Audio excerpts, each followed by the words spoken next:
Bonjour, mon nom est Claude Vachon. Aujourd'hui, nous sommes dans 1 Corinthiens chapitre 5. Alors j'espère que vous avez votre Nouveau Testament et que vous allez l'ouvrir à 1 Corinthiens chapitre 5. Dans les 4 dernières rencontres, on voit que Paul devait parler de certains problèmes au niveau de la division, des conflits qu'il y avait dans l'Assemblée de Corinthe.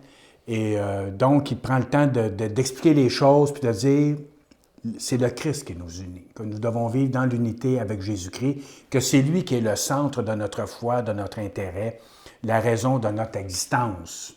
Ce n'est pas un ensemble de doctrines particulières qui nous rassemble, c'est une personne. Et son nom, c'est Jésus. Et l'Église de Corinthe, bien, c'est une Église qui a des problèmes à plusieurs niveaux. Ben oui, ça arrive des problèmes dans les églises. Corinthe est une ville prospère où il y a beaucoup d'idolâtrie, beaucoup d'effervescence. C'est une ville qui est dynamique.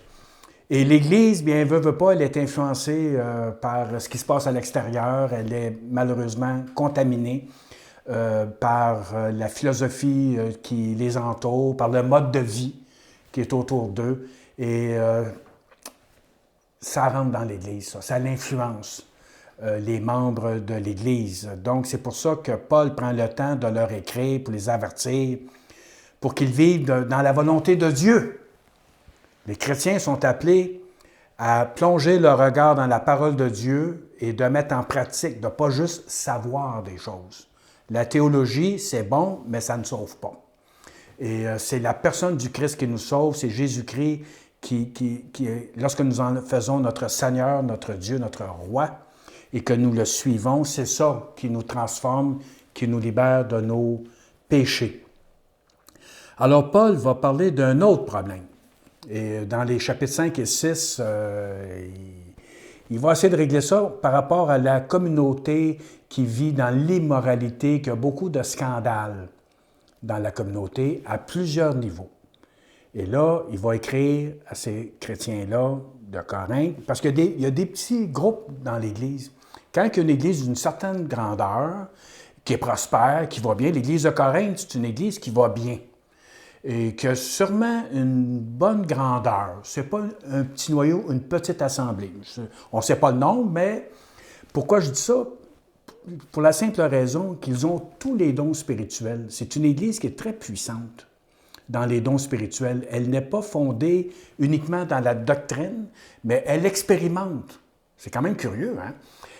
Malgré le désordre, elle expérimente des dons de puissance. Et ça, on va voir ça quand on va arriver au chapitre 12, au chapitre 14, où le Saint-Esprit distribue des dons de puissance, mais sauf qu'ils le vivent dans le désordre et qu'ils laissent des choses entrer dans l'Église qui peut mettre en péril l'Église, l'Assemblée. Alors, c'est pour ça que Paul va chercher à les convaincre de vivre selon la volonté de Dieu. Je vais vous partager dans Corinthiens 5, les versets 6 à 8. Mais vous lirez tout le texte parce que c'est tout attaché ensemble. Là. Il y a un scandale dans l'Église, il y a un homme qui vit en concubinage avec la femme de son père. Bon. Et ça ne dit pas si le père est mort ou s'il est vivant, on ne le sait pas. Mais c'est du désordre. Paul dit même dans le monde, en dehors de l'Église, on ne voit pas ça, des choses comme ça. Donc, puis là, ça se passe dans l'Église, et pourtant les Corinthiens, étant donné que c'est une Église prospère, qui vit dans la victoire, ils tolèrent ces choses-là dans l'Église, ils ne disent pas un mot. Ils sont orgueilleux de leurs dons spirituels, de leur force, de leur puissance. Et là, ils oublient la base de l'Église, sur quoi qu'elle est fondée et comment vivre comme chrétiens. Ils se fient sur leur prospérité, sur leurs dons spirituels pour dire « Ah, ben le Seigneur est avec nous, la preuve, regardez, nous sommes prospères, on réussit, on a des dons spirituels. » Et là, dans leur cerveau, ils pensent qu'ils sont bénis parce qu'ils vivent cette prospérité-là, cette réussite-là. Il ne faut pas se fier là-dessus, là, pour savoir si l'Église elle est soumise à Jésus-Christ ou non. Si le Christ est le maître de cette Église-là, s'il est le Seigneur, on ne peut pas se fier à des critères humains pour évaluer la valeur spirituelle d'une assemblée. Et c'est là que Paul va les attaquer. Bien, les attaquer, qu'il va les reprendre plutôt, qu'il va les appeler à changer leur manière de penser. Là, vous faites les orgueilleux, vous êtes enflés, parce que vous êtes dans une période de grande réussite au niveau humain, puis vous laissez faire des choses incompréhensibles, inadmissibles. C'est pour ça qu'il dit au verset 6, « Il n'y a pas de quoi vous vanter. » Parce qu'ils se vantent. « Ah, moi, je suis de Paul, moi, je suis d'Apollos, moi, je suis de telle doctrine. Ah, ils sont fantastiques, là. Ils sont endoctrinés, là, puis ils sont tellement convaincus là, de ce qu'ils ont appris. Puis qu'ils oublient la mise en pratique. Ils sont préoccupés uniquement par ce qu'ils croient et par leurs dons spirituels. Fait qu'ils sont orgueilleux, ils sont enflés. Nous, on a une belle Église, elle est prospère, ça fonctionne, avez-vous vu ça? Venez chez nous, puis là, ils font des choses, puis ils invitent le monde. Puis ils oublient ce qui est le plus important, de ce qui se passe à l'intérieur de l'Assemblée. Parce que c'est important de réaliser ce qui se passe à l'intérieur pour voir si nous marchons dans la volonté de Dieu. Paul, il dit, « Un peu de levain fait lever toute la pâte. » Le levain, là, c'est quelque chose de minuscule, mais c'est prolifique. Ça se répand rapidement dans la communauté. Autrement dit, ce qu'il est en train de dire, parce que là, il parle du péché de cette personne-là, d'une personne en particulier, là. Donc, le péché, ce que ça fait, le péché toléré, le péché connu, parce que là, les péchés inconnus, les secrets, les idoles qui se cachent, bien là, on ne peut pas faire grand-chose, c'est cacher ses secrets. Mais quand c'est connu, révélé, su par les membres de l'Église, par les leaders de l'Église, et que c'est toléré, parce qu'on parle d'une grâce bon marché, un amour incompréhensible, il faut aimer les pécheurs, mais on n'aime pas le péché. On a des belles phrases pour camoufler le péché, camoufler le mal. Il ne faut pas juger. Il en parle justement dans le texte de ça, du jugement. Quand on fait ça, puis malheureusement, en tout cas, personnellement, moi, je connais des endroits très prospères qui ont beaucoup de péchés tolérés, péchés connus, que moi je sais et qu'ils savent, qui est toléré parce qu'on est dépendant du nombre. On est dépendant du succès. Pour nous, ça, c'est important. Hey, nous autres, là, on a tant de membres. Oh, wow!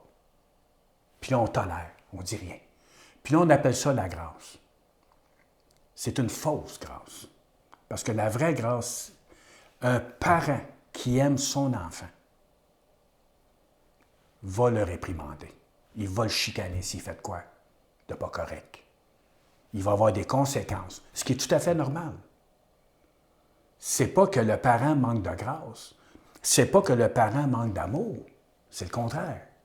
On appelle ça l'éducation. Hein? Alors, on éduque. C'est quoi éduquer? C'est d'amener la personne à marcher comme un bon citoyen dans notre société. On appelle ça l'éducation. Pour que tu puisses fonctionner, puis de ne pas être un bandit, un voleur, un violeur, puis nommer la toute, là. Alors, c'est ce qu'on fait en tant que parent, en tant qu'éducateur. Dans l'Assemblée, c'est le même principe. Donc, si le péché est toléré, qu'est-ce qui va se passer? Il pénètre dans l'Assemblée, il s'installe, il se répand et corrompt l'Église. Elle est corrompue. Même si elle fonctionne, même si elle est prospère, même si elle est sur un chemin de réussite, elle est corrompue au niveau spirituel. Ça veut dire que tout fonctionne avec l'énergie humaine. L'énergie spirituelle n'est pas là. L'énergie humaine, là, ça marche. Moi, je viens du monde de la pensée positive, là. J'ai lu ça, j'en ai lu, j'ai une tonne de livres là-dessus, l'épanouissement personnel. Puis je vous le dis, ça marche. Quand tu mets ça en pratique, ça marche. Mais ce n'est pas l'énergie spirituelle. Ça nous prend l'Esprit Saint pour obéir à la parole de Dieu puis la mettre en pratique. Puis l'Église doit être branchée sur le Christ, sur le Saint-Esprit. Alors ici, il dit, vous vous vantez. Il n'y a pas de quoi vous vanter. Arrêtez de vous pavaner. Arrêtez de faire les prospères, puis vous êtes au-dessus de tout, puis que vous réussissez. Arrêtez ça. Parce qu'un peu de levain, ça fait lever toute la pâte. L'Église devient contaminée.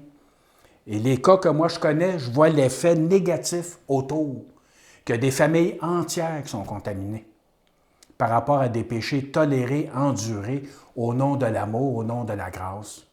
Et les gens deviennent découragés, puis à un moment donné, ça finit par les atteindre.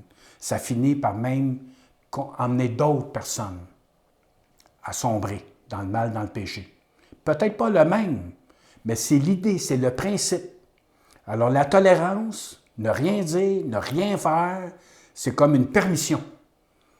Si mes parents n'avaient pas pris le temps de m'éduquer sur certains principes, je peux vous dire une chose, ouais, j'aurais poussé croche puis pas à peu près. Il y avait quelqu'un, on appelle ça un tuteur, hein? Il y avait quelqu'un qui me redressait pour que je reste droite le plus possible. Dans l'Église, c'est le même principe. Donc, qu'est-ce que Paul nous dit? Purifiez-vous donc. Éliminez ce vieux levain pour que vous deveniez semblable à une pâte nouvelle et sans levain. Il faut éliminer le vieux levain. Il faut se purifier nos pensées. Parce que la fausse doctrine, par rapport à la grâce bon marché, par rapport à le laisser aller, contamine complètement nos pensées, notre cœur et la direction de l'Église. Elle n'est plus sainte. Elle est corrompue, polluée. Elle atteint tout le monde. Donc, il faut purifier ses pensées, purifier son cœur. Ça commence là, avec l'aide de Dieu. Puis là, il dit, éliminez ce vieux levain. Le vieux levain. De quoi qu'il parle? Il ne parle pas de pain en passant, là. C'est un exemple qu'il donne. Il n'est pas en train de nous donner une recette pour faire du pain sans levain. Le levain, c'est un symbole. C'est le symbole de ma vie passée. Le levain, là, c'est toute ma manière de penser, tout ce que j'ai appris dans mon ancienne vie, qui est marqué par le mal et le péché. J'étais corrompu, pervers, je pensais au mal et je faisais des choses, je disais des choses qui n'étaient pas bonnes, qui étaient malsaines. Et avant de connaître le Christ, avant d'avoir une vraie rencontre avec lui, là, ma vie était conditionnée par mon environnement, par la culture, par la philosophie du monde. Donc, j'avais une vie détraquée. J'avais une vie en dehors de Dieu, en dehors de la volonté de Dieu. Puis même ça, les choses de Dieu, j'étais comme rebelle. Ah non, puis je ne voulais pas me soumettre à ça. Moi, je voulais vivre de telle manière. Donc, lorsque nous devenons chrétiens, que nous faisons partie d'une église, d'une assemblée, il faut quitter ce monde. La vraie conversion, c'est de se détourner de notre ancienne vie, de notre passé. Il y a comme une ligne, là.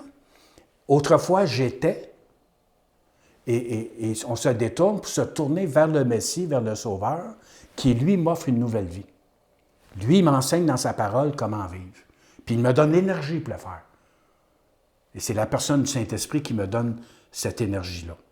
Donc, mon ancienne vie, ce levain-là, doit céder sa place à la vie renouvelée. Comment? En se détournant de mon ancienne manière de vivre. C'est très simple. La vie chrétienne, c'est beaucoup plus simple qu'on pense. J'avais une manière de vivre, une manière de penser, je m'en détourne. Maintenant, j'ai adopté la vie divine, j'ai adopté la parole de Dieu, le Nouveau Testament, les évangiles, l'enseignement de Jésus, je l'ai adopté, je l'ai reçu. Je l'ai reçu à tous ceux qui l'ont reçu. Il a donné le pouvoir de devenir enfant de Dieu. Lorsque nous recevons ce cadeau de Dieu, nous devenons. Il va le dire là, dans quelques secondes. Donc, qu'est-ce qu'il nous dit?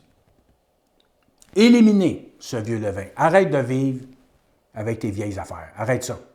Là, tu viens à l'Assemblée, tu viens à l'Église avec tes vieilles affaires, avec tes péchés non abandonnés. Tu es encore lié.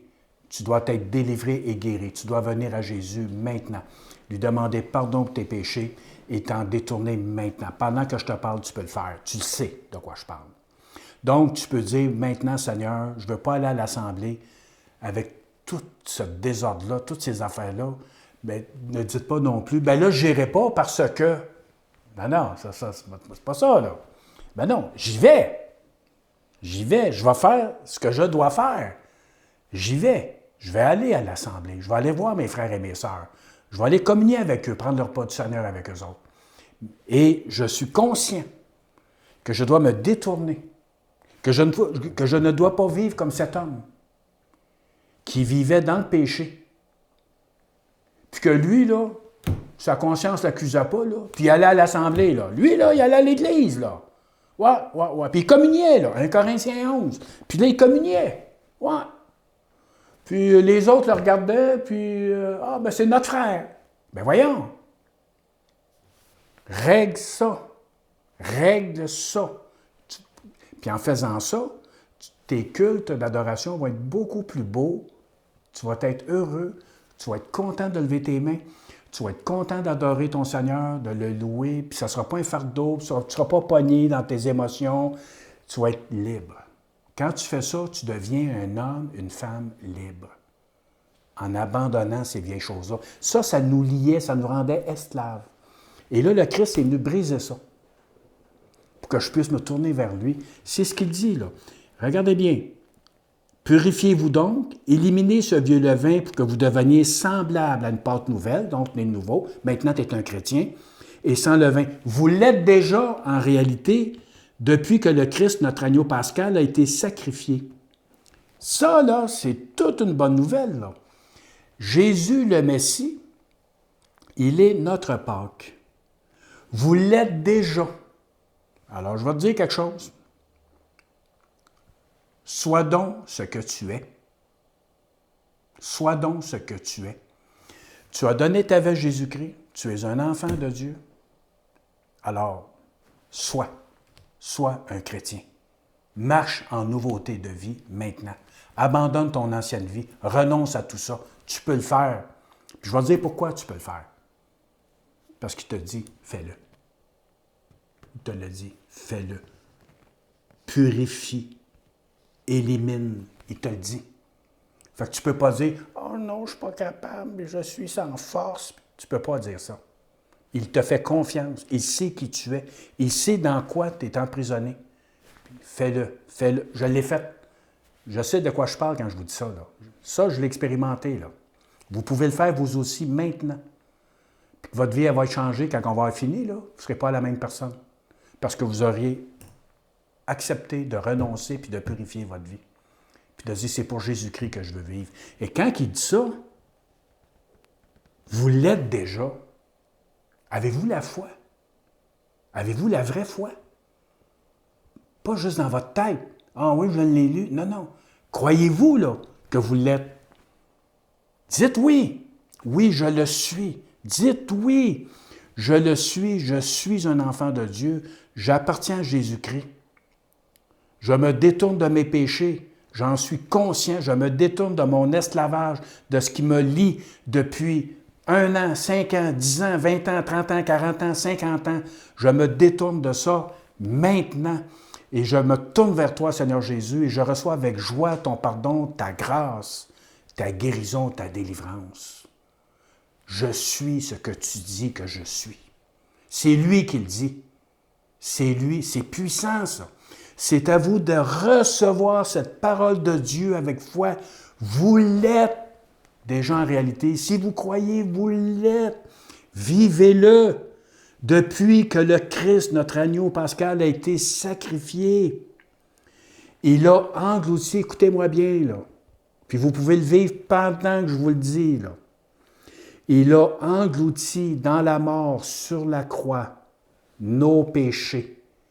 Lorsqu'il était sur la croix, là, le monde criait. toute la violence, la haine, l'enfer s'est manifesté et c'est tout tombé sur lui. Ils l'ont accusé. Ils ont crié après lui, ils se sont moqués. Puis ils l'ont magané, mettons, là. Hein? Puis lui, là, il a tout pris. Il a tout pris mes péchés, ma folie, mon égarement. Il a tout pris sans dire un mot. Sans dire un mot. Oh oui, c'est vrai. Il a dit, Père, pardonne-leur. Père, pardonne-y. Pardonne-y. Je prends son péché. Je prends sa folie. Je prends son esclavage. Je suis lié sur la croix. Je suis esclave. Il l'a pris. Et il l'a englouti dans la mort. Comprenez-vous cela? Il l'a englouti. Nos péchés, notre condamnation, il l'a englouti dans la mort. Il l'a emmené en enfer. Et la bonne nouvelle, la Pâque, il est ressuscité. Ouais, son corps, ce corps sur lequel est tombé tous mes péchés, ce même corps est ressuscité sans mes péchés. Comprenez-vous? Sans mes péchés. Et il vit en nous. Il est ressuscité sans mes péchés, pur, sans levain.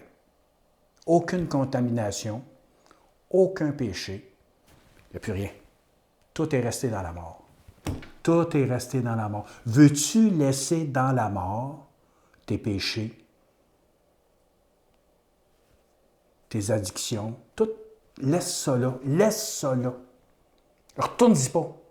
Tu vas vivre un deuil, tu vas vivre une mort. Tu vas vivre une mort. Oui. Tu vas vivre un deuil. Mais tu vas ressusciter. Tu ne restes pas dans la mort. Le Christ, il est vivant. Donc, devenons, ça a l'air drôle à dire, hein? Devenons ce que nous sommes. Des gens libérés. C'est-à-dire sans levain. Libérés du péché et de sa puissance. Le Christ nous a libérés. C'est ce qu'il nous dit. Vous l'êtes déjà en réalité depuis que le Christ, notre agneau pascal, a été sacrifié. Il a été sacrifié pour moi et pour toi. Et il a pris toutes mes fautes. Je suis pardonné.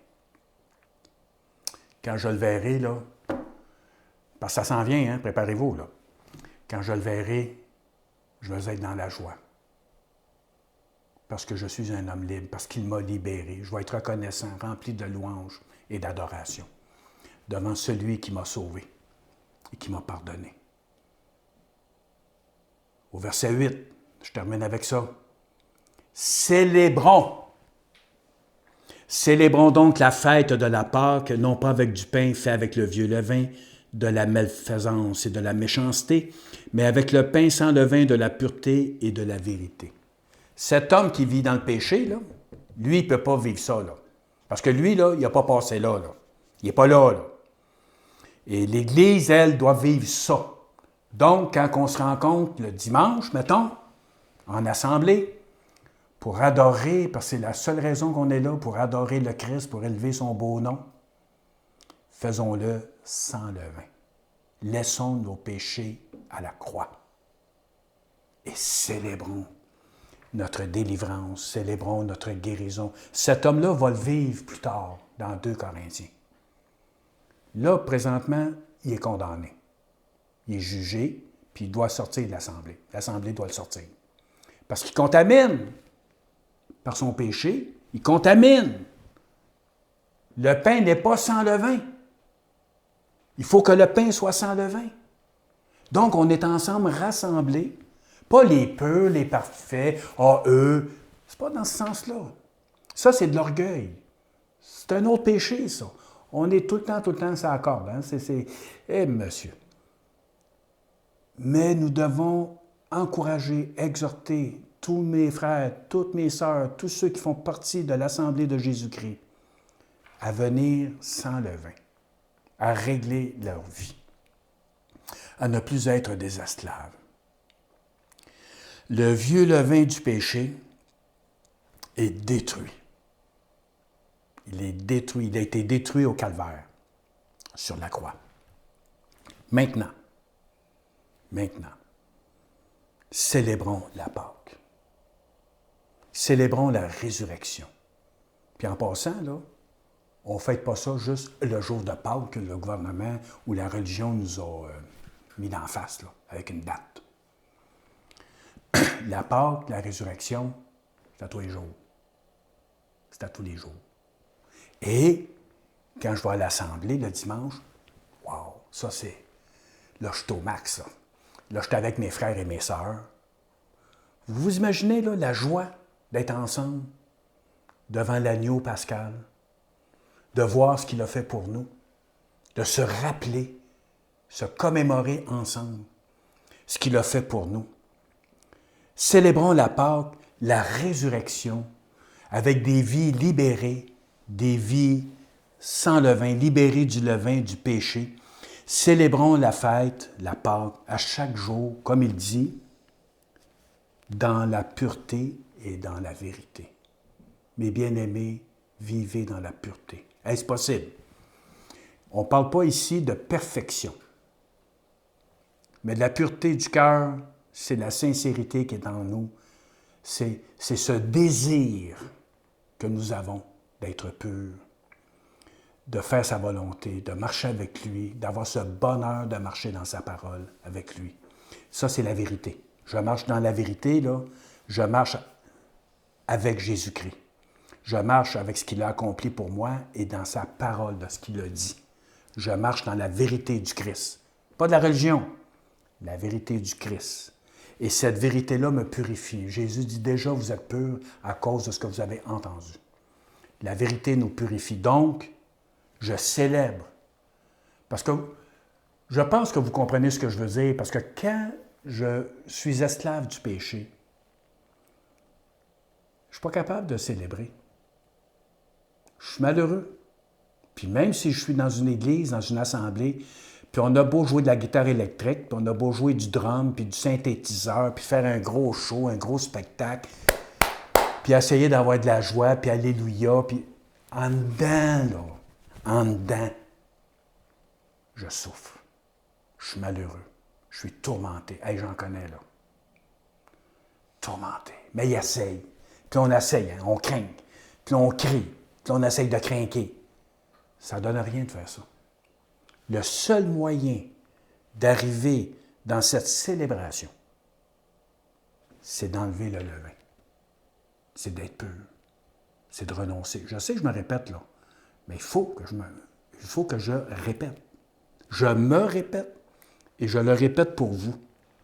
Célébrons le Seigneur. Célébrons la fête. La fête d'être sauvé, d'être pardonné, d'être guéri, d'être délivré. Célébrons cette fête-là dans la pureté. Sinon, c'est un mensonge, sinon c'est contaminé, il y a du levain. Célébrons cette fête-là dans la vérité de la parole de Dieu. Célébrons.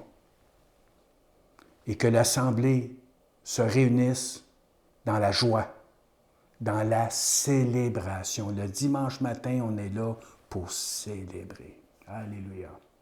Comme c'est beau. Puis quand tu es léger, tu as le cœur léger parce que tu es pardonné, parce que tu es libéré, c'est-tu fantastique? Et si tu rêves à ça, bien, arrive là, maintenant. Fais-le maintenant. Fais-le maintenant. Purifie-toi. Confesse, demande pardon au Seigneur. Puis donne un coup, là. Donne un coup. Brise la chaîne. Brise le lien. Fais-le. Fais-le maintenant par la foi. Élimine la source. Fait qu'il y a peut-être des décisions qu'il faut que tu prennes. Élimine la source de ton péché, de ton esclavage. Ose le faire. Crois-y. Fais confiance au Seigneur. Fais-le au nom de Jésus. Fais-le maintenant. Et dimanche, va à l'assemblée. Va à l'assemblée. Puis va célébrer. Va te réjouir avec tes frères et tes sœurs qui vivent ça. Puis communique-le. Communique-le. Que Dieu vous bénisse, qu'il vous conduise, qu'il y ait un travail qui se fasse en vous, dans votre cœur, qu'on arrête d'être sous une fausse grâce, mais qu'on vive dans la vraie grâce de Dieu, cette grâce qui nous sauve, qui nous guérit, qui nous délivre. Que vous soyez bénis dans la parole de Dieu. Chers amis, vous pouvez nous suivre sur l'essentiel avec un c.ca. Que Dieu vous bénisse. Et je vous dis à bientôt.